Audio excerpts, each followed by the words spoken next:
자, 로마서 12장 1절 우리 함께 읽겠습니다.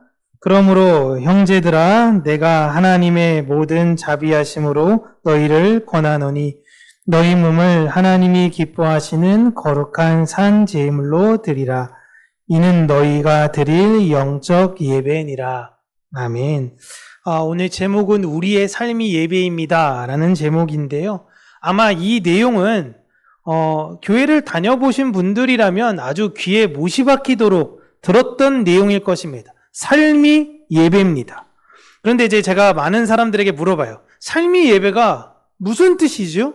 라고 얘기하면 삶이 예배죠. 그게 무슨 뜻일까요? 내 삶이 예배라는 거 아닌가요? 되게 뜬구름처럼 갖고 있는 개념 중에 하나인 것 같아요. 오늘 그거를 조금은 더 구체적으로 이야기를 한번 나누려고 합니다. 우리가 보통 예배라고 이야기하면 뭐라고 생각하냐면 우리 젊은 친구들은 예배를 뭐라고 생각해요? 가장 나이가 많은 그래도 하랑아 예배가 뭐라고 생각해?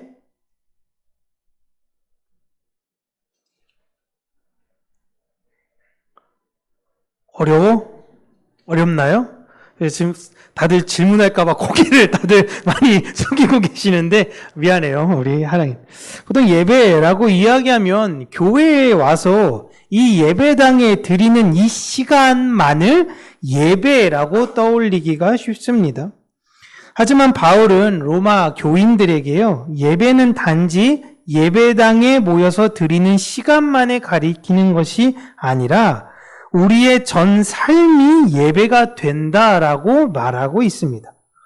바울이 이렇게 표현한 것은요, 예배의 시간과 일상의 시간을 통상 구분짓는 모습에서 하나님의 백성들의 일상은 곧 예배와 같고 하나님 백성의 일상의 시간은 다른 사람들과 구분짓는 삶을 사는 것이 아니라는 것을 인식하는 거예요. 그러니까 내 삶은 여러분 다른 사람들과의 삶이 다르다라는 것입니다. 여기에서 출발하는 생각이 바로 삶은 예배라는 거예요. 어렵나요?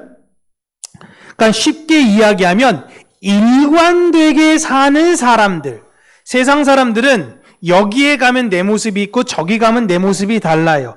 회사 안에서의 나라는 존재, 혹은 가정 안에서의 나라는 존재, 친구들과의 관계에서 나라는 존재, 이렇게 나라는 존재는 분명 하나인 것 같은데 장소나 환경과 누구와 함께 있느냐에 따라서 굉장히 많이 달라집니다. 여러 형태의 내가 존재해요. 그러나 삶이 예배인 사람들은 일관적인 사람들이다라는 걸 이야기하는 겁니다. 이 사람들은 이 사람을 만나든 이 그룹과 있든 이 사람은 일관적인 사람이 바로 삶을 예배자로 사는 사람들이다라는 거예요. 이 일관성을 지칭하는 것이 바로 내 이웃을 내 몸과 같이 사랑하라라는 것입니다. 내 이웃을 내 몸과 같이 사랑하라라는 것은 내 삶이 예배로서 내 삶에서 사랑이 드러나야 하는데 그게 특정한 그룹에서만, 내가 그래도 우리 가정에서는 사랑의 존재야. 그러나 회사, 학교 혹은 친구들 이런 데 있을 때는 다르게 될 수도 있어. 이게 아니라 내 이웃을 내 몸과 같이 사랑하라는 건 이웃이 바뀌는 게 아니라 내가 바뀌어야 된다라는 걸 이야기하는 거예요.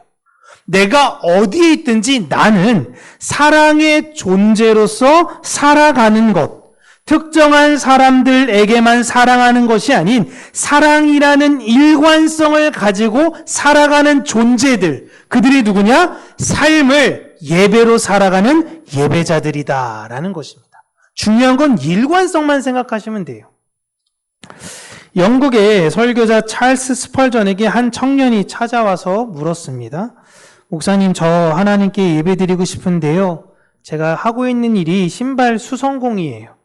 근데 이렇게 하다 보니까 시간이 불규칙하고 그래서 하나님을 따로 예배드리기, 그 시간에 맞추기가 너무 어렵습니다. 어떻게 예배드려야 할까요? 라고 질문하자 스펄전 목사님께서 이렇게 말씀하셨어요. 그대가 구두를 수선할 때 그 구두를 신을 사람의 발이 편안하도록 정직하게 바느질하고 하나님이 보신다고 생각하며 땀을 흘리며 일한다면 그것이 곧 하나님께 드리는 예배인 것입니다. 라고 이야기를 해줬어요. 우리가 이 시간에 예배 드리는 것은요, 내가 하나님의 자녀로서 내가 일관되게 이 세상을 살아가고 있는 것인가? 혹은 이 사람과 이 사람, 이 그룹과 저 그룹은 다르게 대하며 살고 있는 것은 아닌가라는 내 생각들을 한번 정리하기 위해서예요. 아, 내가 이렇게 살았구나. 하나님, 그러면 이제 남은 한 주간은, 내가 이번 한 주간은 좀 그렇게 일관적인 삶을 살게 도와주세요. 그리고 그렇게 살아내는 것입니다. 또 그렇게 안 되고 다음 주일에 또 됐으면 또 다시금 하나님께 간구하고 또 그렇게 잘 멀리서 처음에는 볼 때는 이 단계가 큰 차이가 없는 것 같아 보이지만 그렇게 한 주, 한 달, 1년 되어지니 어느새 내가 일관성 있는 사람으로 되어져 가는 것입니다. 우리가 하는 모든 일에 하나님의 영광을 위하여 라는 마음을 담으면 그 자체가 예배가 되는 거예요. 그 음악의 아버지라는 바흐는 모든 악보를 다 작곡한 다음에 마지막에 항상 썼던 문구가 솔리 데오 글로리아라는 단어를 썼습니다. 오직 하나님께만 영광을. 그게 그냥 그 작곡하면서도 그 마음 안에 있었던 거예요. 작은 일에 여러분 예배의 정신을 우리는 다 담아낼 수 있는 것입니다. 브라더 로렌스라는 이 수도사가 계셨는데요. 이분의 쓰신 책 중에 하나님의 임재 연습이라는 책이 있습니다. 여기서 하나님의 임재 연습이 무엇일까? 제가 20대 시절에 그게 무엇인지 궁금해서 이 책을 읽었는데 제 예상과는 좀 달랐어요. 하나님의 임재 연습, 그러면 기도를 어떻게 드리는 법, 기도를 어떤 시간에 드리는 법, 내 시간을 어떻게 활용하는 법, 이런 것들에 대해서 이야기할 줄 알았어요. 어떻게 보면 신앙한 자기계발서와 같은 거죠. 그런데 그게 아니더라고요. 이 로렌스 형제는 수십 일의 기도나 찬양 부르는 방법, 이런 내용을 이야기하는 것이 아니라 내 일상 속에서 요리를 하며 청소를 하며 나에게 스며드는 하나님의 은혜, 그분의 임재를 누릴 수 있어야 한다라는 걸 이 책에서 이야기하고 있어요. 이게 너무 굉장히 중요한 내용입니다. 우리가 학교에서 공부를 할 때도 하나님의 임재를 느껴야 하는 거고요. 직장에서 일을 할 때도 하나님의 임재를 느껴야 하는 것이고, 우리는 모든 순간순간에 하나님의 임재를 누리는 자들이 되어야 해요. 즉, 우리에게 있어서는요, 삶과 예배가 구분되어지는 것이 아닙니다. 주일 한 번, 1시간 예배 드리는 것 끝! 이게 아니라 우리의 삶과 예배는 하나여야 돼요. 내 삶에서, 내 일주일의 내 인생의 삶에서 하나님의 임재가 전혀 느껴지지 않다가 교회에서만 그 임재가 느껴진다면 그건 하나님을 크게 오해하고 있는 것입니다.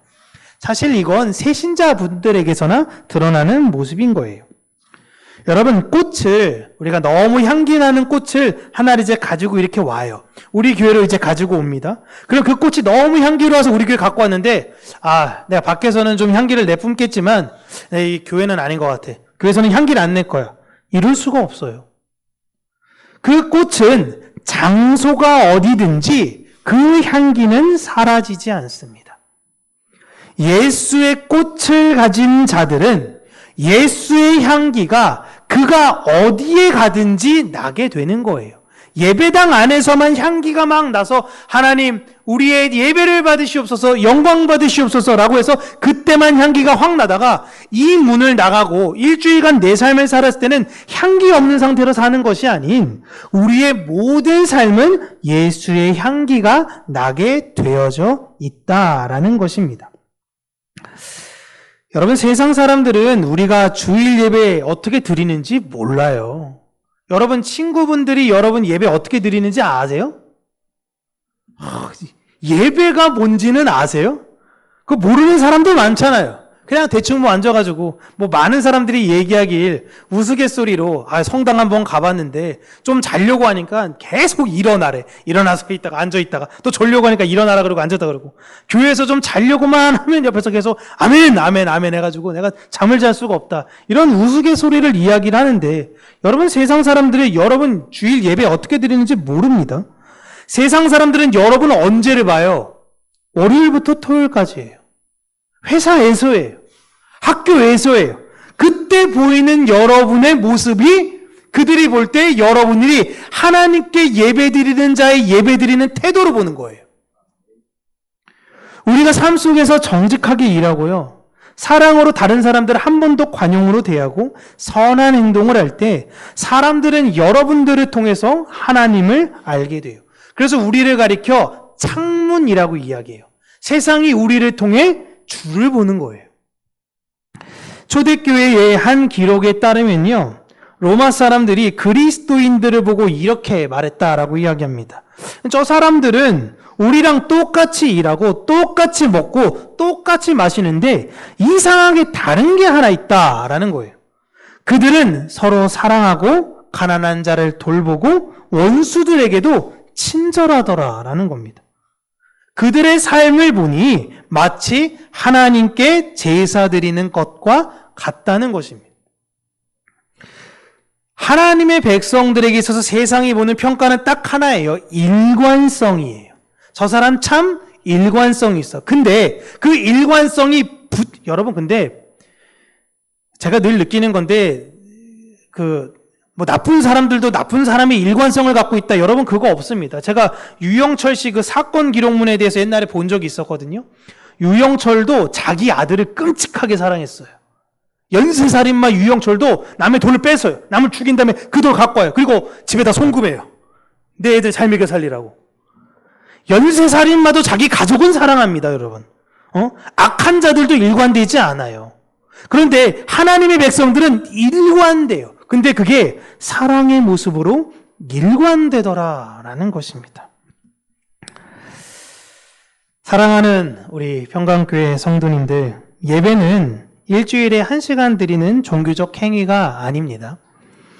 우리가 학교에서 공부를 할 때, 직장에서 일할 때, 가정에서 내 가족을 섬길 때, 심지어 청소를 하고 있는 아주 작은 순간까지도 여러분 하나님을 의식하면서 행동해 보시기를 바랍니다. 우리는 예배를 드리는 사람이 아니라 예배자 자체로 부름을 받은 사람들이에요. 우리를 통해서 세상 사람들이 예배가 무엇인지를 알게끔 하는 존재들입니다. 내 삶을 구분지어서 살아가는 자들인 것이 아니라 우리의 삶은 하나님 보시기에 성실하며 일관된 하나여야 된다라는 것입니다.